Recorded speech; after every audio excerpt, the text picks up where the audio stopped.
thick and chewy noodles, healthy dish, and absolutely delicious. Detailed written recipe is in the description and the first comment.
A few things that you see on the screen, but the most important thing is taking good care of our star of the dish.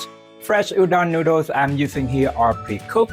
To keep the chewy and bouncy texture, we only boil them up to 1 minute, then immediately rinse with cold tap water a couple times to stop them from cooking further and to remove some excess starch.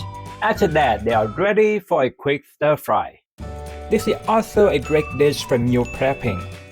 And that's all there is. Thank you so much, friends. You have a wonderful day, okay? Bye-bye.